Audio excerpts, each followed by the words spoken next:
Welcome to another Creative Podcast, where creative outcasts come together to share their stories so we can all feel a little less lonely. I'm your host, Janelle Marquez. Wow, I'm not gonna lie, I sound like I'm in a very good mood. And for the most part, I am. But that's for several reasons. I guess one of the reasons why I'm really excited is because today's episode is a little bit all over the place. I've filmed episodes in this style before. I filmed a couple of episodes like these in the beginning, and I wanted to change the pace for my structured videos.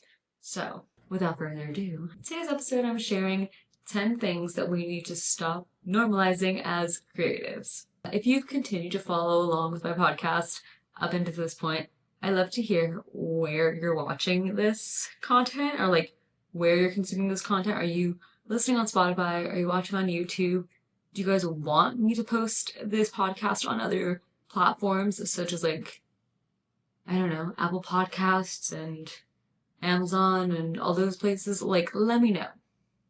I'd love that feedback. Anywho, let's get into the episode. This first point I'm going to make is one I feel like I'm going to get flack for. I feel like I'm actually going to get flack for every single thing I say on here, but it's my podcast, so I don't care. Anywho, we need to stop normalizing feeling like every piece of content we put out needs to be a high budget, over the top production. Because, newsflash, it doesn't. I've worked in social media marketing for over the last 3, almost 4 years now. And while high quality production does go far, it's not everything. Simplicity can be powerful and have an impact. I feel like TikTok is proof of that. If you are a TikTok user, you may notice that most content that goes viral is usually a video filmed on someone's phone. Most creators have built their careers off of using their iPhone. In 2025, using what you have is more than enough. You will be fine not having the nicest camera or the biggest production team to film all your content. And this is for any creative and any business owner out there. You don't need all of your videos, all of your posts, all of your photos, all of your Instagram stories. None of that stuff has to always be so professional. Put your money elsewhere and use what you have. And I will be so honest, I think the video quality on iPhones nowadays is actually so much better than the cameras that may be trending on the social media scene, such as a Canon G7X. I own one of those. And it's all right when it takes photos. I use it, but the video quality is just not even that great. It's good for what it is, but not worth its current price tag. The big take home with this point is that you really just have to keep it simple for the most part. Don't worry about having all of the bells and whistles. And I kind of touched on this second point. And the second thing we need to stop normalizing as creatives is spending thousands of dollars on gear just to prove you're legit. I know that so many creatives or even content creators may think, oh, I need to up my gear, I need to up my gear, I need to up my gear. Trust me, I still fall into that trap time and time again. A new camera comes out and I'm like, I need that, or I have to get my hands on that at some point, or I need to upgrade my camera. But whether I have that camera or not, I'm still a creative. I'm still creating art. I'm still able to do what I'm currently doing right here, right now on this podcast. And that doesn't make me any less of a person or any less of a creative. If I'm being honest, your creativity matters more than the gear that you have. Especially in my industry, like social media marketing, photography, video production, I feel like it's really normal for people to spend hundreds of thousands of dollars on gear and to have so much of it. It's so normal to buy a DJI Osmo Pocket 3 because that's what everyone has and it's so easy to use. But in fact, it actually doesn't matter. Once again, using what you have to create what's up in here matters so much more. And this also kind of goes with my next point, being one of the reasons I'm so passionate about this topic in particular and why we need to stop normalizing how much money we spend on gear as creatives is because it's truly not realistic for the average creator or creative to be spending thousands of dollars on gear. In fact, when people ask me what I shoot on or what I use to film my stuff, I am more than happy to share with people what I have and what I use. But it's actually one of my least favorite questions just because I don't believe it matters what type of gear you use when it comes to what you create. I think it's how you're able to create something with what you have that is more important than what it is you're using to create. Does that make sense? For example, I'm filming my podcast, and if you're watching this on YouTube, you'll see I have what kind of mic is this? Hold. I'm using a Samsung Q2 mic. And if you've looked into podcasting before, you would know this is one of the most common mics most people get to start their podcasts with. And I could have purchased this when I first started my podcast, but I didn't. I wanted to start this podcast and see if it was even something I wanted to do before I invested in it. So I used my phone as a microphone. And I think I did that for the first 10, 11, 12 episodes. And then I upgraded to a mic. But once again, I was still able to do exactly what I'm doing right now, just with different equipment. And I think those are the kind of conversations we need to be having. We need to teach others how to be able to do the things that we can do using what they have, instead of encouraging people to purchase a link that you will make money off of. But that's just my personal opinion.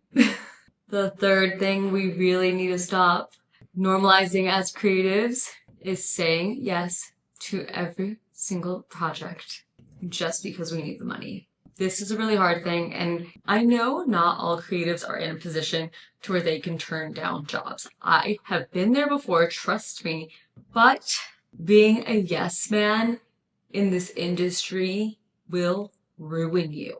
No matter what industry you're in, even if you're not a creative, being a yes man is not cool. And we should not normalize that. It is cool to set boundaries for yourselves. And if you are able to say no and turn down some jobs, it's important that you do so with keeping your head held high and respecting your own wishes and your own boundaries that you are setting. The next thing that I think we need to stop normalizing kind of goes along with this last point that I just made, but that is selling out or abandoning your integrity to please clients or to follow trends even. I know so many people who unfortunately have fallen victim to this, and they will hop on trends and make themselves look a fool just for the clicks and the views. I know people who have taken jobs who I personally would never take. I also know a lot of creatives who have taken jobs because they need the money so badly and are willing to be ridiculed and disrespected by the person who hired them. But once again, it's because they need the money so bad. What I want all creatives to keep in mind is that you can get paid and stay true to your voice. That is an option. And more creatives need to keep that in mind. No job is worth you disrespecting yourself. It's just not. The fifth thing that we need to stop normalizing as creatives, and it makes me so mad that I have to say this, but we really need to stop gatekeeping. And that goes for gatekeeping knowledge, resources, and especially opportunities. In case you have not listened to my podcast before, I'm going to repeat a phrase I often say, and that is, there is enough room for all of us to eat at the table. You are not always going to be someone's cup of tea. And as much as that may suck for you, that just means another opportunity that's meant for you is going to come your way. And you are now in a position to maybe even recommend someone from your own circle for that opportunity, if you choose to. I think supporting each other as creatives is a very cool thing. I think helping other creatives grow and other creators grow into the artists that they want to be is very cool as well. If you've ever met me in person, I hope you would know that I am someone who just doesn't gatekeep. If somebody wants to know how I filmed something, if someone wants to know what equipment I used, what softwares I use, how I add text overlays on my videos, how I add captions to my reels, if somebody just wants to know how I do what I do, I will gladly share it with them. I'm not gonna lie, sometimes that's not always great because my husband always reminds me like, oh, you could be charging for that, or oh, you know, that's like consulting. You should send them your card and tell them to book an appointment and all the things. But I am quite a sponge when it comes to absorbing knowledge. And I feel like I know so much about certain things that I'm just so eager and happy to share everything I know with people who want to learn. And more creatives need to be like that. More creatives need to be more encouraging, because I will never forget when I reached out to a person who I thought was a fellow creative because I needed help with something. And they said, oh, no big deal. I got you. Let me get back to you. They never did. And I get it. Sometimes people get busy and they just forget. But that's just how some creatives can be, and teach their own. But I think we need to stop normalizing gatekeeping education, because not all creatives are fortunate enough to go and get a formal education when it comes to certain arts. And I hope that this podcast can even serve as a resource for some of my fellow creatives. And I hope this inspires more creatives to share what they know with others and be open to helping others grow. Because even though it may seem like it's competitive out there, not everyone's going to be you. So is there really that much competition? I don't know. Let me know what your guys' thoughts are, because maybe I might just turn this into like a whole other episode on its own, because I could go off about this. The sixth thing we need to stop normalizing as creatives, and this is one I've talked about ad nauseum, that is wearing burnout like a badge of honor. If you've listened to my podcast before, you would know that I've talked about burnout quite a bit. And it's just something that I've lived through /am living through /am recovering from. So I will preach this till the horse is dead. Maybe not. That sounds so brutal. You get what I'm saying. Let's make this very clear. Hustle culture is not sustainable, and we need to stop flexing our burnout like it's something to be proud of. Because honestly, being burnt out is one of the worst things about my experience as a creative. Being burnt out has almost cost me my life multiple times because I have not been able to manage it. This is such a serious thing, and like, I know this is supposed to be so lighthearted, but gosh, this one really strikes a chord within me, because I feel like some creatives will talk about burnout as if it's like a privilege to experience this. You'll hear people say quotes along the lines of like, oh, these are the problems you wish you had back in the day, yada, yada, yada. No, it's not actually. Like, working yourself to the bone, to the point where you are just empty inside, is not cool. And we need to stop normalizing this as creatives. So the conversation has started here, and I will continue to advocate for this because it's 2025. And I feel like when it comes to creators and creatives, our mental health is just not taken as seriously as it is in other fields. And we need to have more of these conversations for it to get better. And I'm always going to be here to help facilitate this conversation. And if you're listening and this resonates with you, I hope you can also be part of the conversation.